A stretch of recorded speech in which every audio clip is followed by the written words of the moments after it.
Episode 63 की starting में हमें दिखाते हैं कि ज़ीक्युंग जोर से चिल्लाता है सीचैन को देख के, भाई।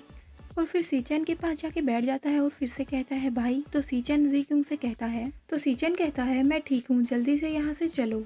और फिर ज़ीक्युंग सीचैन की चलने में हेल्प करता है और आगे आगे कोको चल रही है वो पैसों वाला बैग लेके। और ज़ीक्युंग कह रहा है जल्दी जल्दी भागो, उन लोगों के पास गन्स हैं। ज़ीक्युंग, कोको, सीचैन बोट लेकर वहाँ से निकल जाते हैं और पीछे से वो गुंडे गोलियां चलाते हैं और कहते हैं रुको, तुम लोगों की हिम्मत कैसे हुई भागने की। और तभी हमें दिखाते हैं कि सीचैन ऐसे चिल्लाता है आह, मतलब उसे गोली लग गई थी। और फिर हमें दिखाते हैं कि दो बोट्स उन लोगों के पास आ रही हैं। और तभी ज़ीक्युंग सीचैन से कहता है हमारे लोग आ गए हैं, क्या आप ठीक हैं भाई। सीचैन की हालत काफी खराब हो गई थी तो वो अपना सर ज़ीक्युंग के कंधे पर रख लेता है। तो ज़ीक्युंग कहता है भाई तुम ठीक हो, मुझे डराओ मत, कुछ तो बोलो। और तभी सीचैन अपना सर उठाता है और ज़ीक्युंग से कहता है तुम मुझे फिर से भाई बुलाओ, अगर मैं मर रहा हूँगा तो ये सुनने के लिए मैं दोबारा जिंदा हो जाऊंगा। तो ज़ीक्युंग फिर से कहता है भाई।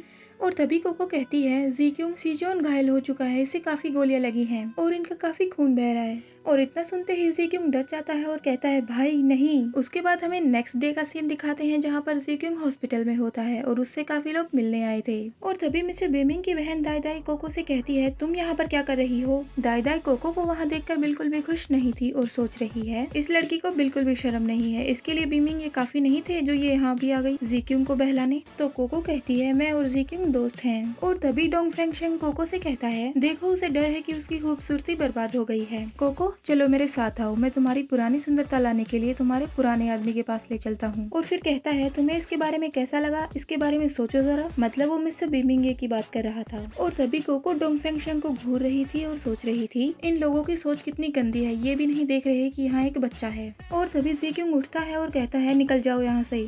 कोको ज़ीक्युंग को देखकर काफी खुश होती है और उससे कहती है ज़ीक्युंग तुम उठ गए। ज़ीक्युंग को देखकर नाना भी काफी खुश होती है और कहती है ब्रदर ज़ीक्युंग काफी कम हंसते हैं, बहन कोको काफी अच्छी है, उन्होंने उसे हंसा दिया। और फिर ननगंगली और नाना भी वहाँ से जाने लगते हैं। तो ननगंगली जाते जाते कहता है ज़ीक्युंग तुम्हारी सर्जरी हो चुकी है, अब हम लोग जाते हैं, तुम लोगों को भी आराम करना चाहिए। कोको वहाँ पर बैठे बैठे उबासी ले रही थी और तभी ज़ीक्युंग कोको का हाथ पकड़ता है और अपनी तरफ खींचता है, जिसकी वजह से कोको ज़ीक्युंग के बेड पे गिर जाती है। मतलब ज़ीक्युंग चाहता ये था कि कोको उसके पास सोए। और फिर ज़ीक्युंग कोको के ऊपर आ जाता है और उससे कहता है जब उन लोगों ने मुझे पकड़ रखा था तो मैं सिर्फ यही सोच रहा था कि अगर मैं वापस नहीं आया तो क्या तुम मेरे लिए रोओगी। तो कोको ज़ीक्युंग से कहती है माफ करना ज़ीक्युंग, ये सब मेरी गलती है, अब से हम ऐसी खतरनाक जगह पर नहीं जाएंगे। फिर ज़ीक्युंग कहता है मैंने जिस बारे में बोला था उस बारे में सोचा। तो कोको कहती है मेरा मतलब है। और फिर कोको सोचने लगती है इसने मुझे बचाने के लिए लगभग अपनी जान दे ही दी थी, लेकिन इसका मतलब ये नहीं है कि मैं इससे शादी कर लूंगी। कोको बस अटक अटक के बोल रही थी। तो ज़ीक्युंग कोको से फिर से कहता है शादी नहीं करनी है ठीक है, लेकिन पहले तुम मेरी गर्लफ्रेंड तो बन जाओ। तो कोको कहती है नहीं। कोको का नहीं सुनकर ज़ीक्युंग कोको से कहता है अगर तुमने हाँ नहीं करी तो जिस रात हम लोग होटल में रुके थे वो सारी फोटोज मैं मीडिया के सामने ले आऊंगा।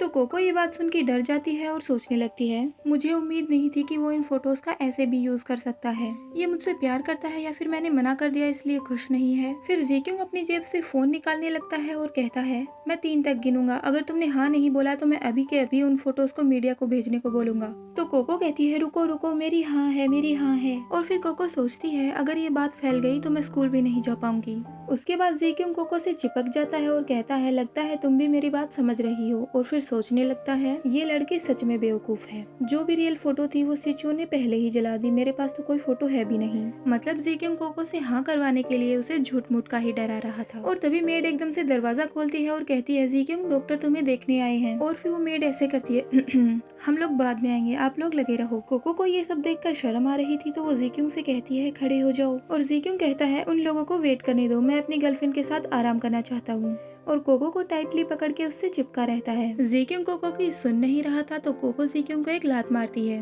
जोर से नहीं, जैसे थोड़ा मजाकिया टाइप में नहीं होता है किसी को दूर हटाने के लिए, वैसे ही। तो ज़ीक्युंग कोको से कहता है बेशरम, और फिर हंसने लगता है। उसके बाद हमें कुछ दिनों बाद का सीन दिखाया जाता है जहाँ पर हमें दिखाते हैं सिचुओन ज़ीक्युंग के हॉस्पिटल रूम के बाहर खड़ा था। तो कोको उसे देख लेती है और कहती है सिचुओन आप ज़ीक्युंग से मिलने आए हैं, आप अंदर क्यों नहीं जा रहे।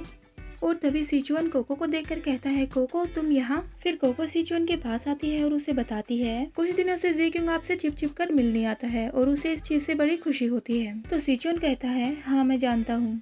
तो फिर कोको कहती है ओ तो आप दोनों। फिर सीचुन कहता है हम लोग भाई हैं, हमारे बीच रिश्ता नेचुरली अपने आप बन जाएगा। और फिर कहता है अच्छा ठीक है अब मैं जाता हूँ। और तभी एकदम से जी क्योंग रूम से बाहर आ जाता है और कहता है भाई आपको चोट लगी थी क्या, अब आप ठीक हैं?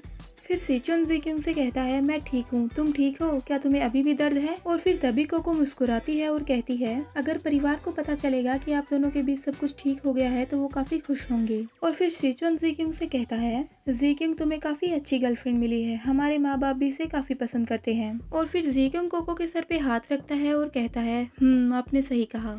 और ये एपिसोड यहीं पे खत्म होता है। Hope you like this video, bye bye.